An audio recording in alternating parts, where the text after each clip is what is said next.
Alors aujourd'hui, je vais apporter quelques conseils de ma part concernant l'une des vidéos qui a été faite récemment sur la chaîne Sans Permission entre Oussama Hamma et le docteur Laurent Alexandre et quelques invités.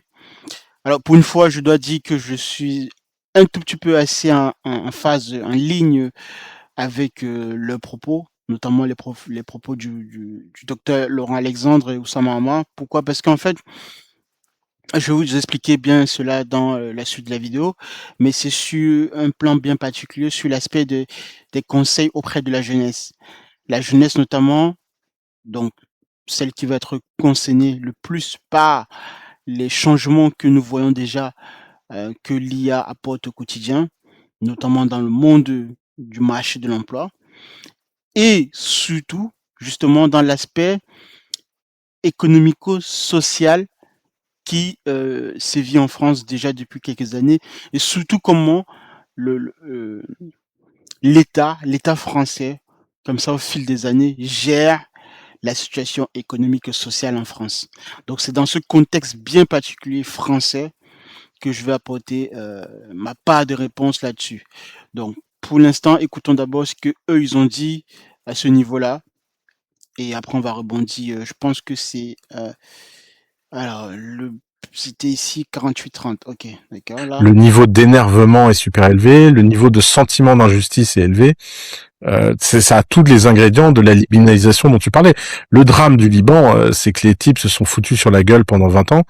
Et ce qui est en train de se passer en France et ce qui est en train de se passer un peu partout, ça ressemble vraiment à ce qui s'est passé au Liban dans les années 80. Le Liban, d'ailleurs, ne s'en est jamais remis. Et je ne pense pas, moi, que le Liban s'en remettra dans un futur proche. D'ailleurs, cette idée, moi, je suis d'accord avec toi, les systèmes complexes, quand ils s'effondrent, ils mettent des décennies, des décennies, des décennies à remonter.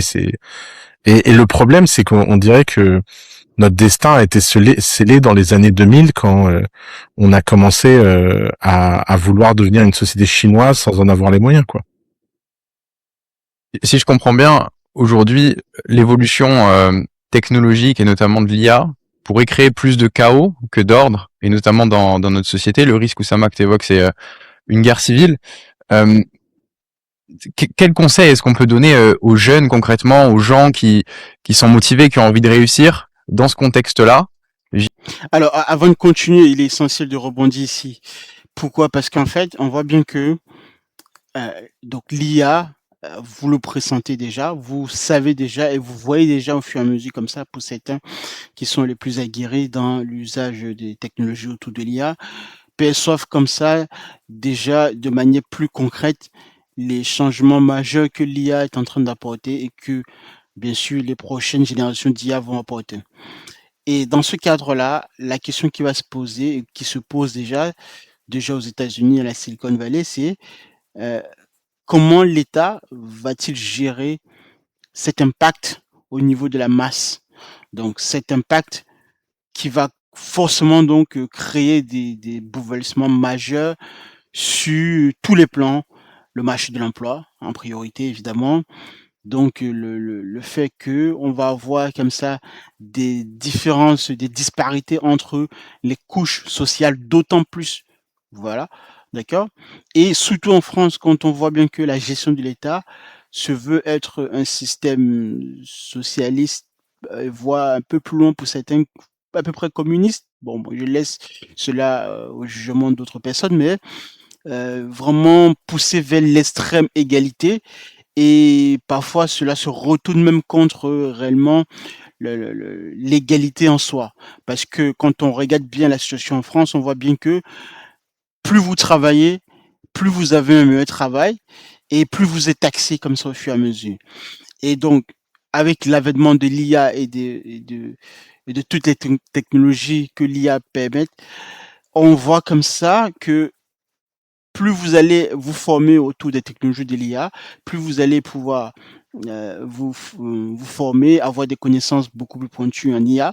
Toujours est-il que votre force de production, votre force de travail va être captée comme ça en termes de valeur par l'État pour être redistribuée à cette grande partie de la masse qui n'aura pas été capable, alors soit n'aura pas été capable de s'adapter aux changements rapides que l'IA vient mettre sur le tapis, ou bien cette masse-là qui ne voudra pas simplement le faire de bon droit, parce que l'État les a habitués à ce qu'il y ait toujours, constamment, un système de redistribution des richesses. Et cela va comme ça, au fur et à mesure, créer cette tension de couche sociale, et d'autant plus avec les vagues d'immigration, les problèmes dont on perçoit dans la société française concernant ce que l'on va appeler, donc ce qu'on appelle l'immigration déjà, effectivement, et le communautarisme également à l'anglo-saxo-américaine qui monte. Donc tous ces changements-là et tous ces aspects-là, et compte tenu de la manière dont l'État continuellement, on rajoute aussi la part belle de l'État de continuer à dépenser sans compter, à dépenser un argent qui ne l'appartient pas, donc à creuser de la dette au fur et à mesure. Bah, qu'est-ce qui se passera dans la masse de la société française? Et c'était ce à quoi Oussama Hamar est en train de répondre juste avant. Donc, c'est dans cette perspective-là que la société française vraiment est au devant on va, voilà, peut-être pas les heures les plus sombres, mais des situations qui vont être les plus difficiles dans les années à venir. Donc maintenant, quel conseil donner à cette nouvelle génération, à cette jeunesse? Écoutez-moi bien pour la suite. Alors, pour celles et ceux qui ne me connaissent pas, je suis ingénieur informatique et expert en IA. Ce débat me passionne et c'est la raison pour laquelle j'ai souhaité rebondir là-dessus.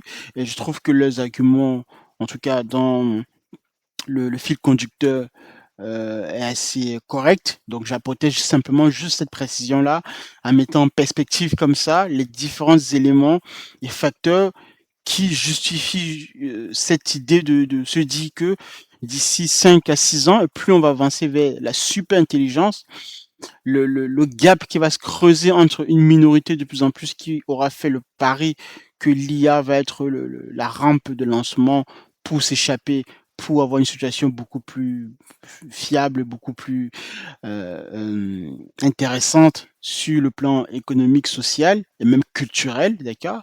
Et la grande majorité en France qui ne voudra pas faire ce pari-là ou qui n'aura pas envie tout simplement de mauvaise foi, bah, tous ces éléments-là, compte tenu de la mauvaise gestion de l'État, surtout, il faut bien qualifier ici d'un État parasitaire en soi, bah, ça va créer des situations de tension sociale en France que l'État jusqu'ici n'a pas encore été habitué à gérer. Donc, on entre comme ça quelque part dans une forme de libanisation de la société française, mais le virus est déjà au cœur de l'avènement de ce que l'IA est en train de propulser comme ça de l'avant. Simplement, l'État, en soi, n'a pas réellement conscience ou en a conscience, mais comme dans une forme de jeu cynique, laisse faire et attend jusqu'au jour où les choses se produisent pour les gérer en temps réel. On passera maintenant au conseil essentiel à vous donner, vous qui écoutez là, vous, cette génération, cette jeunesse-là, qui est en train d'arriver sur le marché de l'emploi et qui est encore pour l'instant dans les bancs, dans les études et à se poser des questions, à se demander que dois-je apprendre? Comment est-ce que je dois penser cette question de l'intelligence artificielle? Sur quoi m'orienter, et cetera? Je vais vous donner d'autres conseils évidemment par la suite. Mais écoutons, ce qu'eux ils ont à dire, et puis on va, rebondir. JB, est-ce que tu as un point de vue par rapport à ça? Moi, je dirais aujourd'hui, tu choisis un domaine et tu mets l'IA par-dessus, quoi. Comme disait Laurent, enfin, même pour la médecine, ça va changer. Justement, t'es passionné par un domaine et après, t'apprends les outils technologiques, l'IA, les agents par-dessus et t'essaies de résoudre des problèmes dans ce domaine. Et étant donné que, enfin, c'est la compétence technique qui est le plus important. Après, tu prends juste là où t'as le plus de passion et tu résous des problèmes là-dedans. Enfin, et si tu... Faux, alors, faux et vrai, enfin, il faut que je m'explique. Oui, il faut prendre un domaine qui nous passionne. Ça, c'est la base. Si on veut pouvoir avancer et progresser, c'est très clair. Et ça, peu importe le nom de la technologie. Mais de l'autre côté, dit que c'est la compétence technique qui est importante. Non. Aujourd'hui, c'est la compétence métier qui est la plus importante. La compétence métier, c'est quoi? Alors, je ne suis pas en train de dire que la compétence technique n'est pas importante, évidemment, mais en termes de superlatif, en termes de priorité, c'est apprendre le la manière dont l'utilisateur, quand on parle de compétences métiers, la manière dont dans un domaine donné, quel que soit le domaine en question, l'utilisateur, l'usager, le consommateur va, utiliser, consommer votre service ou votre produit. C'est cette compétence-là qui est essentielle. De l'autre côté, la compétence technique s'acquiert au fur et à mesure de la construction. C'est-à-dire que vous prenez aujourd'hui Claude Code, d'accord? Même si vous n'êtes pas développeur, mais que vous avez une, pensée logique, une pensée structurée, vous prenez Claude Code, vous êtes au tout début de votre, construction de votre projet, de votre application par exemple, on va dire, vous êtes en train de mettre sur pied un software qui va permettre à un certain nombre d'utilisateurs d'effectuer un nombre de tâches. Bah, puisque vous êtes intéressé, passionné par le sujet, parce que vous souhaitez accomplir, bah, le fait que vous ayez une compétence, donc une pensée, logique bien structurée, vous allez acquérir la compétence technique au fur et à mesure parce que vous allez co-interagir avec l'autre code et au fur et à mesure comme ça, vous allez comprendre techniquement comment les choses fonctionnent, comment on met en place une base de données, comment on sécurise un mot de passe, comment on met en place une architecture de système design, etc., etc. Même si vous n'avez pas fait des études scientifiques ou des études de classe prépa ou bien que vous n'ayez pas fait des études vraiment en informatique axées dans ce sens-là, toujours est-il qu'au fur et à mesure, vous allez vous perfectionner parce que vous êtes d'une part intéressé par le sujet et d'autre part également, vous avez, une pensée cohérente et logique et bien structurée. Donc la compétence métier est la plus importante et bien sûr, il faut être passionné par le sujet. J'y vais, si je puis me permettre. Vas-y, vas-y. Il faut faire attention à ce que la petite élite tech n'envoie pas au casse-pipe les jeunes. Tu vois, je suis tout à fait d'accord avec toi. Tu prends un secteur, tu mets des agents, tu mets un bon harness, tu mets les bonnes loops, etc. Mais ce n'est pas une solution démocratique pour le coup, parce que pour mettre en place une stratégie de ce type-là, en dessous de 125 de QI, tu es cuit, ça n'est pas possible. Il faut être réaliste. C'est comme quand on expliquait qu'il fallait que tout le monde apprenne à coder en Python au début des années 2000 et où je me suis beaucoup fait engueuler quand j'avais expliqué dans l'Express, il ne faut pas apprendre à coder, sauf exception. Et donc là, on est dans la même situation. Si tu veux, il faut bien segmenter parce que les conseils que l'on donne sur l'entrée des jeunes dans le monde de l'IA et notamment de l'IA agentique, ça concerne une petite partie de la population. De poser une question à GPT 3.5, c'est à la portée de tout le monde et même mon laveur de carreaux y arrive. En revanche, de monter un essai d'agent avec le bon harness, non. Et tout le monde va pas faire ça dans un secteur. Et la difficulté, elle est là. C'est qu'en réalité, Alors, effectivement, il répond, clairement enfin, ça répond clairement à ce que je disais précédemment. C'est que donc je rajoute, hein, la solution évidemment que j'ai proposée ne fonctionne que pour une minorité des personnes, entre guillemets, qui ont la volonté de vouloir aller très, très loin. Parce que je vous garantis que si, donc je disais précédemment, si vous n'avez pas une pensée cohérente et que vous n'avez pas vraiment la passion d'aller jusqu'au bout, même si vous utilisez Claude Code, comme c'est le cas ici pour moi, vous voyez bien, j'ai mis en place le tout premier agent intelligent qui utilise les données françaises pour effectuer toutes les démarches en France, que ce soit pour la vérification du prix de l'immobilier dans un territoire de la République ou bien pour vérifier un texte de loi en fonction du domaine, etc. J'ai mis en place ce tout premier agent qui exploite toutes les données françaises. Et je l'ai construit avec mes connaissances, avec ma pensée structurée et logique et évidemment avec, Claude Code qui m'a permis d'avancer plus vite ou Claude Code, mais ça peut être, pareil si vous utilisez Codex et cetera. Bref, je vais dire par là, le fait de savoir utiliser les agents intelligents pour, rapidement, conceptualiser et builder, un agent intelligent de A à Z, full de A à Z. Et ça, si vous n'avez pas, vraiment ces pensées-là, de manière cohérente, vous n'allez pas être en mesure de mettre sur pied ce type d'agent intelligent. Aujourd'hui, typiquement, l'agent intelligent est en production. Vous pouvez déjà tester, beaucoup en ont déjà testé et c'est-à-dire que derrière la question de l'IA et surtout de la formation, d'accord? Il faut il faut se dire qu'à son niveau, à son échelle individuelle, qu'est-ce que je dois mettre sur pied? Qu'est-ce que je dois faire par moi-même pour y arriver? Oubliez pour l'instant l'État. Je vous garantis que si vous êtes jeune là actuellement, si vous êtes encore sur les bancs de l'école, apprenez à minima comment interagir avec des solutions d'intelligence artificielle, mais surtout, dans cette interaction-là, apprenez à construire un raisonnement logique, d'accord? C'est ce raisonnement logique-là qui va vous permettre d'aller beaucoup plus loin parce que vous allez être en mesure de poser les bonnes questions aux LLM ou aux agents et en retour, vous allez avoir des réponses structurées. Donc, si vous n'avez pas ces compétences-là vraiment techniques, ce n'est pas grave, ça s'acquiert au fil du lot parce qu'on est passionné par un sujet, par une problématique bien précise. Mais après cela, on arrive à mettre sur pied de vrais agents intelligents. Et ça ne suffit pas, même si vous arrivez à bien concevoir une architecture propre, bien lisible, etc., avec Claude Code. Il y a la partie également de déploiement et cette partie également de déploiement, beaucoup de projets sur l'IA d'agents intelligents crashent parce que le déploiement n'est pas effectif. Je vous montre ici rapidement, un cadre typique de déploiement qui est en production. Ça, voici une architecture minimaliste, je ne vais pas tout montrer évidemment pour des raisons de sécurité. Vous avez ici donc l'agent intelligent qui tourne en production, d'accord? Vous avez la version MCP, Model Context Protocol, qui tourne également là.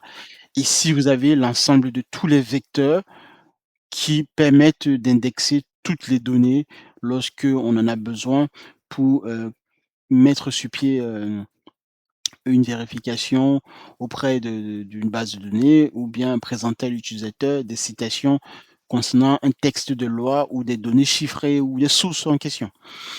Et là, la base de données utilisateur, etc. Ce que je veux dire par là, c'est que vous voyez ces interactions-là, tout est logique parce que il y a des collections d'objets et là, il y en a des millions d'objets derrière qui sont cachés, qui sont vectorisés et qui sont structurés de manière cohérente. Donc, mettre sur pied ce genre d'environnement, ça demande énormément de connaissances et de pensée logique derrière. Mais pour y arriver, c'est parce qu'on a la connaissance logique et poussée. Quand il s'agit de travailler avec des outils tels que Claude Code et ChatGPT ou Codex et tous ces outils en question. Donc, on va revenir à la vidéo. Simplement, je vous montrerai ici, dans une forme très simple, comment je vous montre par exemple ici un exemple très concret. Donc, l'agent intelligent, c'est quoi? Vous prenez un utilisateur pour une vidéo ici, par exemple. Donc là, ici à gauche, vous avez Claude, donc la version classique. Et ici à droite, vous avez mon agent intelligent. Pour une question, par exemple, du style, je veux vendre un appartement de 70 mètres carrés à Bordeaux. Quel est le prix au mètre carré réellement constaté pour ce type de bien dans la commune de Bordeaux, par exemple? Claude, par exemple, n'a pas accès au fichier de demande de valeur foncière, qui est donc le dataset qui référence les données des transactions immobilières en France. D'accord? C'est ce fichier-là qui fait foi lorsqu'il y a une transaction qui a été effectuée en France, d'accord, que ce soit les appartements, les parkings, les maisons, etc. Enfin bref, toutes les transactions immobilières. Sur une période de 5 années. Donc c'est assez énorme en termes de volume de données. Pour une question comme ça, pour un utilisateur ou pour un citoyen, pour quelqu'un qui voudrait acheter ou vendre un bien immobilier et qui aimerait savoir le prix de l'immobilier pour un appartement de 70 mètres carrés à Bordeaux, il pose cette question à Claude. Vous pouvez faire le test chez vous. Vous allez voir que Claude n'a pas accès au fichier DVF, fichier de demande de valeur foncière. Il se trouve ici ce fichier-là, d'accord? C'est le gouvernement qui nous le met à disposition. Et donc, la question de la donnée est une question essentielle. Mais c'est la question de structurer la structuration des données qui est beaucoup plus importante. C'est de créer la couche intelligente qui va exploiter les données derrière. C'est ça qui est vraiment le leverage technologique. Donc ici, vous avez ici le fichier de demande de valeur foncière sur les 5 années entre 2021 et 2025. C'est assez énorme, d'accord? Donc pour un tel fichier-là, qui vous permet de faire des statistiques et donc d'en déduire typiquement dans une forme de graphique, dans une forme de corrélation, je dirais pas totalement linéaire, mais dans une forme de corrélation courbée, le prix d'un appartement ou d'une maison. Ce fichier-là vous le permet, mais si vous posez la question directement à Claude, il ne va pas pouvoir vous répondre. Il va vous répondre avec des données non factuelles parce que il sera obligé d'aller faire ce qu'on appelle la recherche web. Donc, aller sur Internet, aller vérifier sur des pages web qui référencent le prix d'un appartement à Bordeaux en fonction des sites les mieux classés. Sauf que la donnée se trouve sur le fichier source data DVF, dataset DVF. Donc, il vaudrait mieux aller prendre ce fichier source pour aller conjecturer et apporter des chiffres factuels. C'est entre autres ce que j'ai mis en place et qui permet donc la différence fondamentale entre un agent de type Claude derrière qui va vous répondre en disant je n'ai pas accès à ce fichier DVF et donc je vais m'appuyer sur de la recherche web pour pouvoir vous donner quelques estimations. C'est ce qu'il fait ici, d'accord? Maintenant, regardons de l'autre côté ce que j'ai mis en place comme agent intelligent et qui exploite réellement les données DVF, en l'occurrence, mais toutes les données françaises, d'accord? En l'occurrence ici, pour le cas du fichier de demande de valeur foncière. Alors, donc là, ici, par exemple, donc je prends la même requête, je pose ici sur l'agent intelligent, OK? Et voyons le retour de réponse de l'agent intelligent. Vous voyez, donc l'agent intelligent va concevoir un plan, il vérifie d'abord la question, il estime, enfin, il situe la commune de Bordeaux, il va récupérer le dataset DVF, d'accord? Il le télécharge, il l'examine, il le dézip et il va créer des fonctions d'exécution. Des fonctions d'exécution par rapport à la question que vous avez posée. Et cela avec sa forme d'intelligence tout simple. Et apporter des chiffres derrière. Donc là, typiquement, pour la même requête, l'agent intelligent est en mesure d'aller prendre le fichier. Donc là, ici, je recule un tout petit peu. Là, hop. Vous voyez là, hop. Donc là, ici. Donc là, ici, vous avez le plan d'action.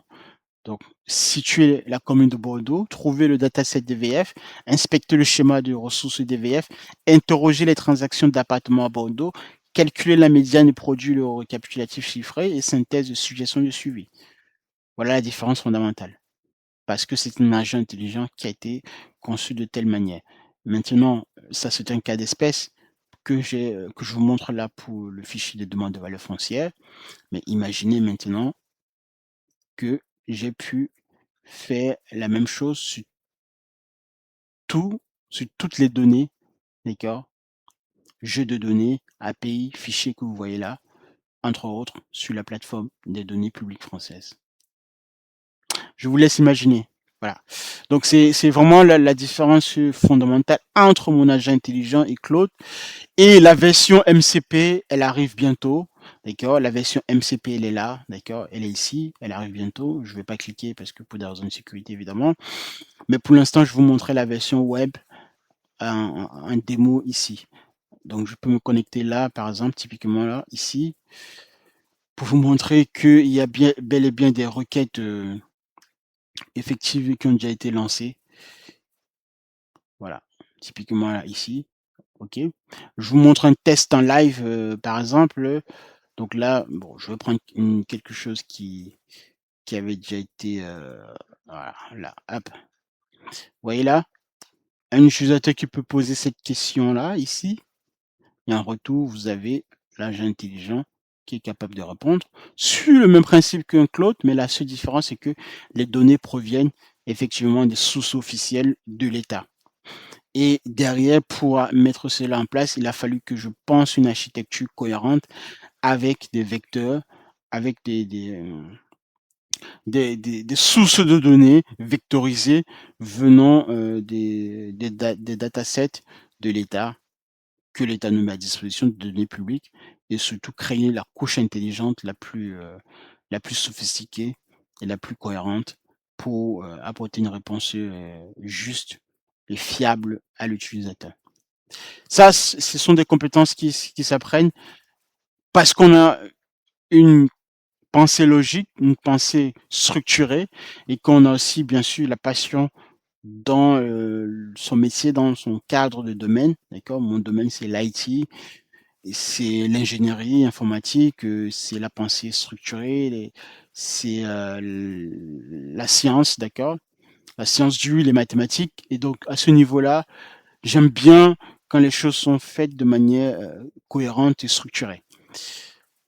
Et demain, pour celles et ceux qui voudront se poser des questions sur leur avenir concernant l'intelligence artificielle, bah, c'est à ce niveau-là que l'IA est en train de tout changer. Et c'est à ce niveau-là qu'il faudra vraiment challenger. L'IA était ultra démocratique et ultra simple jusqu'à il y a un an. L'agentification, qui est plus rapide que on le pensait encore, elle se traduit par le fait que les gens les plus malins peuvent faire ça, et les gens moins malins vont avoir beaucoup de mal. En plus, comme la technologie change tous les jours, il faut être extraordinairement adaptable et extrêmement mobile. Et il y a une petite minorité de la population qui est capable de suivre une évolution technologique foudroyante et rapide. La plupart des gens ne sont pas capables. Ils sont pas capables de changer de paradigme technologique tous les matins. Et donc, oui, la solution que tu proposes, elle est super et adaptée à 10 à 15% de la population.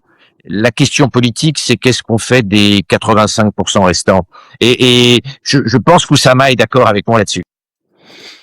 On va s'arrêter là. Et si je dois répondre à cette question, globalement, elle a déjà été répondue quand on regarde d'un point de vue historique ce type d'évolution, de comment, lorsque une nouvelle technologie arrive, et comment l'État a fait pour adapter le restant, donc la masse des 85%. Cette masse-là, elle va être gérée, je dirais comme à l'habitude, par le fait que l'État va mettre en place un système dans lequel, alors, ce que certains appellent, commencent déjà à appeler une forme de revenu universel, d'accord? Voilà, appelez ça comme vous voulez, mais il y aura une forme, en fait, de situation dans laquelle l'État sera obligé de contraindre, d'accord? Ou de voler, je dirais même pour certains, ou de prélever dans le gain de production que va produire les 15% les plus, entre guillemets, les plus adaptés au marché de l'emploi, à l'intelligence artificielle. L'État va prélever là, dans ces 15% pour calmer les 85% parce que ce sont les 85% qui font l'État. Quand je dis que ce sont les 85% qui font l'État, c'est que l'élite étatique minoritaire qui gouverne en a conscience que c'est la masse qui gouverne, même si cette masse-là n'en a pas réellement conscience, parce que le jour où cette masse-là finit par prendre conscience et donc les gilets jaunes et crée une forme de révolution ou de ras-le-bol, ça peut basculer. Donc, l'État n'a pas intérêt à ce que cette grande masse-là se réveille un jour, et par conséquent, pour calmer cette grande masse-là, l'État sera obligé de se sucrer tel un parasite sur les 15% restants qui auront fait le travail, par exemple, que je viens de vous montrer, et la question de l'adaptabilité face à la nouvelle technologie, face à l'IA, pour calmer les 85% restants. Sauf que l'État préfère plutôt gérer le ras-le-bol des 15% restants que celui des 85% parce que il en va de son existence tout simplement. L'histoire a toujours été cette forme-là et les choses ne changeront pas ici. Aujourd'hui, c'est l'IA, demain ce sera le métaverse qui reviendra et d'autres technologies, mais en termes d'évolution et de dynamique technologique, sociétale et socio-économique, on est toujours resté dans ce paradigme-là. quels que soient les auteurs que vous avez pu lire sur cette question-là, même chez Marx, même chez des penseurs ou des écrivains qui ont écrit sur la question, ou je prends par exemple David Graeber sur le bullshit job, etc., vous retrouvez toujours la même idée, la même dynamique de manière profonde dans cette acception-là. On va s'arrêter là. Je vous remercie. Abonnez-vous et likez et partagez massivement ce point de vue si cela vous a plu ou dans tous les cas, mettez en commentaire ce que vous avez pensé. Mais voilà ce qui vous attend pour les plus jeunes, notamment dans le marché de l'emploi et ce qui viendra au fur et à mesure, ce qui est déjà là quasiment quelque part. Malheureusement, on n'y échappera pas. Merci, je vous dis à la prochaine et restez concentrés.